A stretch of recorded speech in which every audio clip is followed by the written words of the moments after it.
Who knows what threats may arise from Ganon's ashes? Ganon was defeated by the hero Link. His plot to conquer the land of Hyrule from the Dark World foiled. Ganon is dead. His body turned to ash. Dead, however, doesn't mean gone. It is possible to raise the Dark Lord again from the ashes, leaving the people of Hyrule to fret. After all, who knows what threats may arise from Ganon's ashes? Link, ever vigilant, takes a quest away from Hyrule seeking wisdom.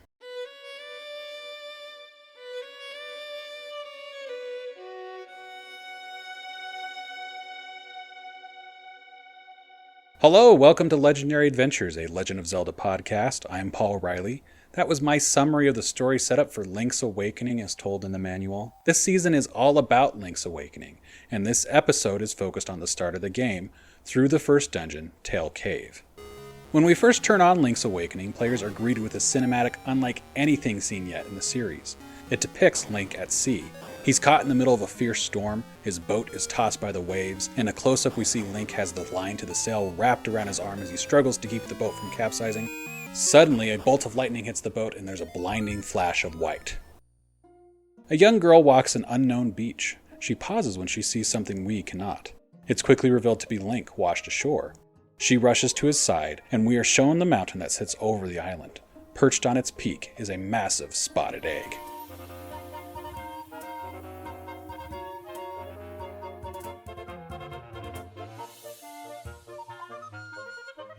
After players enter their name and start the game, Link awakens inside the girl's home.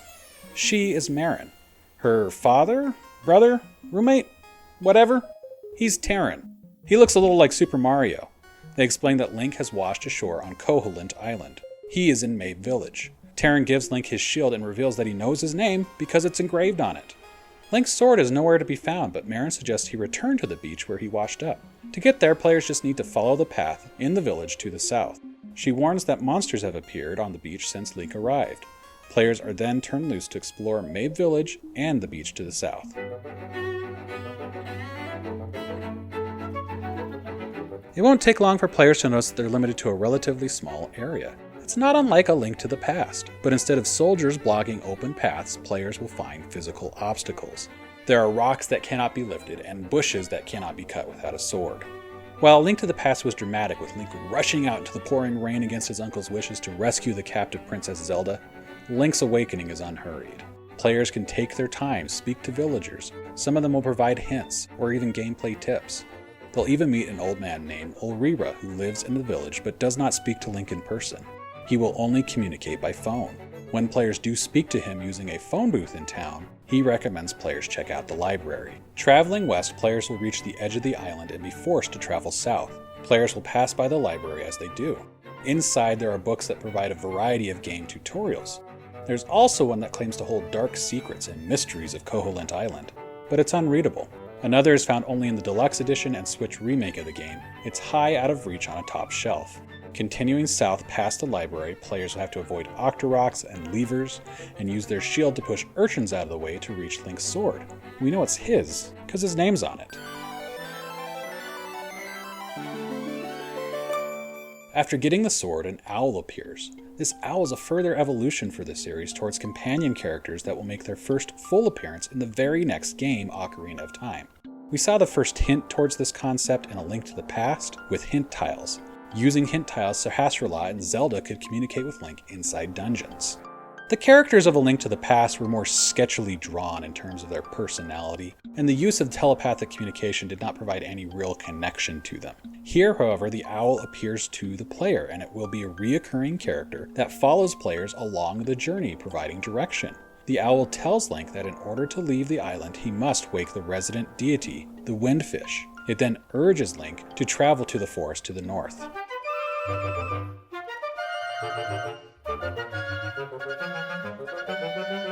With sword in hand, players have a little more room to explore. They can follow the beach further east, but they will eventually reach a dead-end blocked by rocks.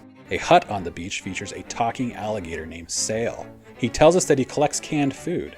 This is actually a good segue into what's an essential quest of the game. However, the importance of this quest is not clearly communicated to players. It's the Straw Millionaire quest, or trading quest. If you're unfamiliar, the Straw Millionaire is a Japanese legend. It tells of a peasant who ultimately becomes a millionaire by making a series of trades. He traded straw for oranges, oranges for fine silk, the silk for a horse, and along the way he saved a rich woman from dehydration. And his horse managed to impress a millionaire, who upon discovering the woman that the peasant saved was his own daughter, arranged for their marriage, resulting in the peasant becoming a millionaire. This legend in turn is the inspiration for games like Bigger or Better, where players trade a small item for something that is either bigger or better to see what they can come up with at the end of a time limit. That in turn inspired blogger Kyle McDonald to trade his way from a paperclip to a house in 2005.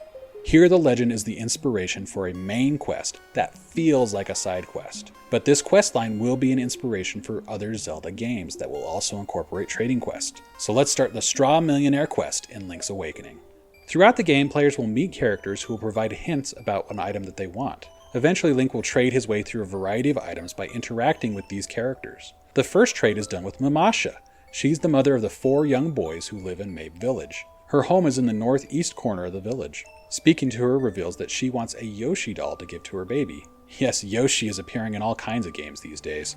In the southeast corner of Mabe Village, players will find a business that contains a minigame. This is the Trendy Game. It's an arcade-style claw game. In the original and deluxe version, the Trendy Game features 4 conveyor belts forming a square. Items rotate around on the conveyor belts, and on the center platform there is a Yoshi doll. Grabbing the moving items requires precise timing, but grabbing the Yoshi doll only requires precise positioning.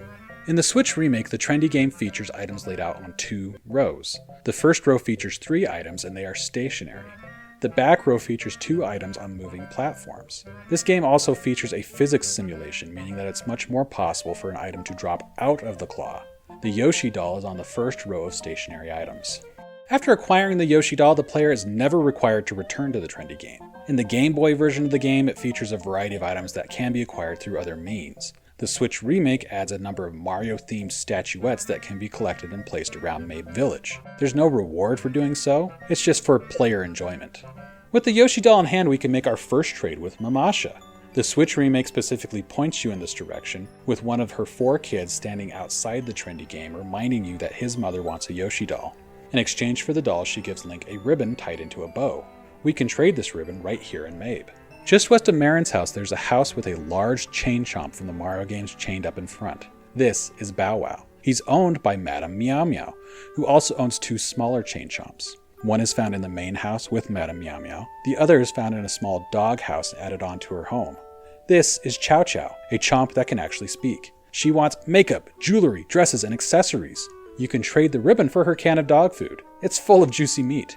After getting the dog food, we can return to Sail's hut on the beach and trade for bananas. This is the last trade that we can make to this point, and we'll have to complete 2 dungeons before the next trades become available. While we're here in Mabe, we can also collect the first item in a game-spanning collectathon side quest, the Secret Seashells. One is found in a patch of bushes just north of the Trendy Game. We'll find out what these seashells are for later in the game, but it's worth noting that this is the first example of a collectathon quest in a Zelda game. These quests become a common fixture as the series continues, with a variety of collectibles ranging from the gold Skulltula tokens in Ocarina of Time to the Korok seeds in Breath of the Wild and Tears of the Kingdom. After knocking out these quests in Mabe Village, it's on to the forest. The owl arrives and points Link towards the first dungeon, Tail Cave. It's actually located south of Mabe Village, but the key to open it is found inside this forest. While exploring the forest, players will find a raccoon along the path towards the key. Attempting to travel north past the raccoon will cause it to warp Link to another part of the forest. We've got to find a way around this raccoon. I can remember being stumped on how to proceed at first. I can also remember some acquaintances of mine similarly not knowing how to proceed, but there are hints to find as long as players explore. First, when talked to, the raccoon will mention that it's sensitive to dust and powders. Players can then find an exit to the forest to the north and east. A pathway leads south and it will end at a witch's hut, where a witch is mixing a cauldron and says, "Toadstool mix provides powder for tricks." In the forest, players can reach a small open area on the northwest by passing through a cave that's accessed through a hollow log. In this area, players can pick up a toadstool. When players take the toadstool to the witch, she will give Link a bag of magic powder. The powder can then be used to light torches and vaporize many enemies. It will also cause the buzz blobs to temporarily become docile. Players can even speak to the blob. In the Game Boy versions of the game, it largely spouts humorous nonsense. In the Switch version, it actually provides hints to the player. Sprinkling magic powder on the raccoon causes it to turn into Terran. He says he ate a toadstool and had a strange dream where he turned into a raccoon. Is there someone else that turns into raccoons? Well, Super Mario is known to change when eating mushrooms, though generally it takes a leaf to turn him into a raccoon. Heading north from Terran's position, players will find the Tail Key. They then can head back south to reach Tail Cave by passing through Mabe Village and following the path. Tail Cave has 3 Moldorm statues on the outside. That gives a hint to the shape of the dungeon. That's right, Link's Awakening takes a page from the first Legend of Zelda, and its dungeons are shaped like objects. Tail Cave is shaped like the Moldorm statues outside. It's worth noting the dungeon music here. Link's Awakening continues the series trend of dungeons becoming more themed and more distinct from one another. It was purely visual in the first 2 games. A Link to the Past added unique mechanics on top of the visual themes.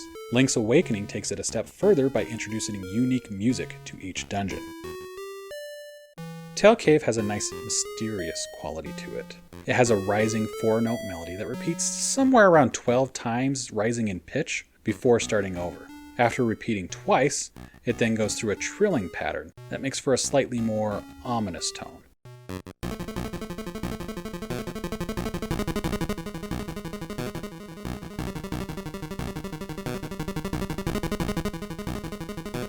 I think it's a wonderful piece of music that is really memorable. In terms of the theme of the dungeon itself, Tail Cave is fairly generic. It's a stone ruin. There are small Moldorm enemies, and the boss is on theme as well. There is an item required to complete the dungeon, but there's not any specific theming around that item. We start the dungeon at the back of the body just below the base of the tail. There are doors to the west and the north. We first head west to find the compass. This compass expands the features of previous compasses. It not only reveals the location of the dungeon boss, but it also reveals the location of treasure chests. And there's a chime that will sound when Link enters a room that holds a key. After getting the compass, we backtrack to the entrance and head north. The dungeon map's found in a room to the east of the base of the tail. The room also features a new style of door not seen in previous Zelda titles. It's a one-way revolving door. There's an outline of a person on the door, and when Link presses up against it, the door flips around and drops him off on the other side. But players cannot go back the way they came. After passing through this one-way door, players can head east through a locked door. In the room to the east, players are prevented from traveling further east and up the tail by a hole in the floor. A room to the north holds a treasure chest with another dungeon item new to this game.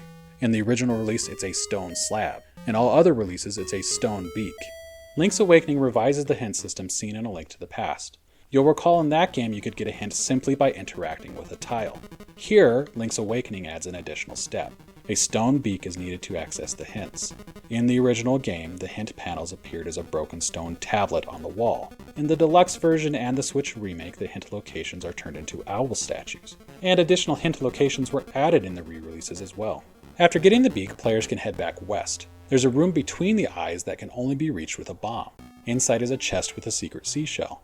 At this point, I did not have bombs. I'm not even sure it's possible to have bombs at this point in the game. Players will have to note the room and come back. We saw a similar thing at the Link to the Past at the end of the sewer section of the first dungeon. To the north, players will come across a long room divided into 2 parts by a row of blocks and a hole. On the northwest side of the room, there are 5 blocks in a zigzagging pattern and a door closed with a shutter. One of the blocks in the zigzag pattern is separated from the others by a space. Pushing this block east a space completes the pattern. An owl statue nearby hints to the solution. The next room has 2 spiny turtles. Players need to use their shield to flip them over to expose their underbelly. Once players defeat the turtles, a staircase appears. Going down it leads to a side-scrolling area. Taking a page from the original Legend of Zelda, Link's Awakening features a number of side-scrolling segments within dungeons. They're often used to represent lower levels, and they see players traversing from one section of the dungeon to another. In contrast to the original game, all of these side-scrolling segments are unique, and they span multiple screens. Platforming elements also play a role in them. Many of the Mario series cameos happen within these side-scrolling segments. After exiting the side-scrolling area, players will continue north to get the dungeon item, the Rock's Feather. The feather allows Link to jump at the press of a button.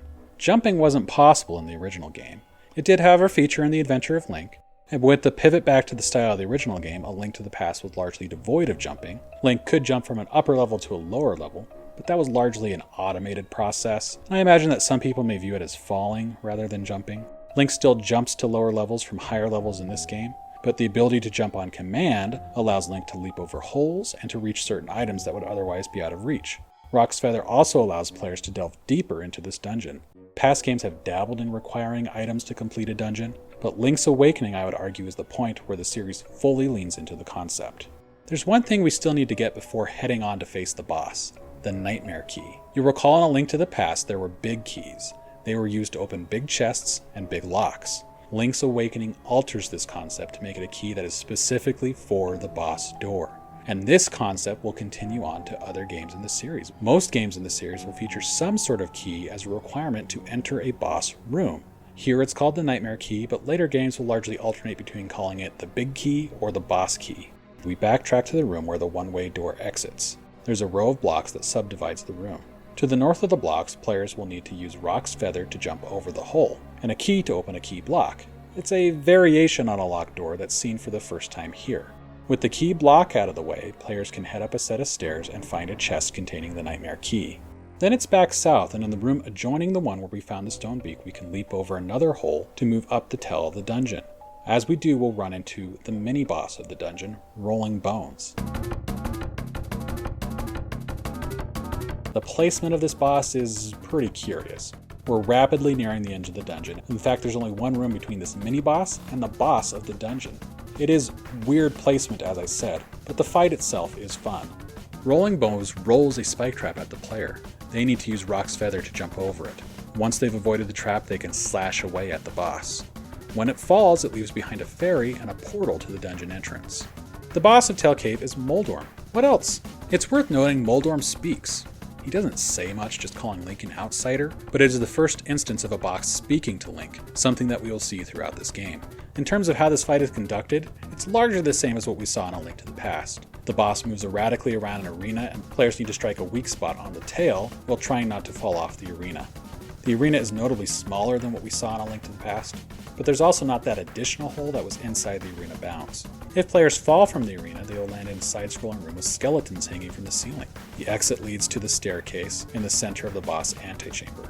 The Switch version expands the size of the arena, and it makes it much harder to fall off. The expanded arena now has a cracked floor that players can fall through if they stand on it. I suspect no one will. Perhaps to make up for the decreased chance of falling, the Switch version makes Moldorm temporarily invulnerable after taking a hit. Either way, this is a pretty easy boss fight. Players will be able to defeat Moldorm after landing 2 spin attacks. Once Moldorm falls, players are rewarded with a heart container, and they can collect the first of the game's MacGuffins, the Full Moon Cello.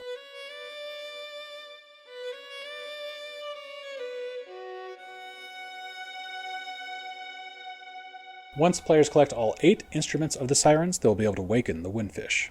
It's worth noting that the heart container is a required pickup in the Game Boy versions of the game. That's right in line with A Link to the Past and Zelda 2, where level ups were automatic after completing a dungeon. Starting with Ocarina of Time, however, the series returned to making heart containers optional.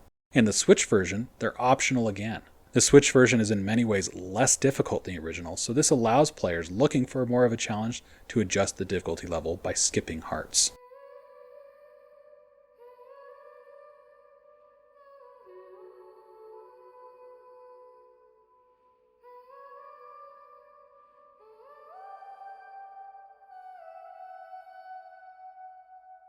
Next week we take Bow Wow for a walk and take on Genie inside the Bottle Grotto.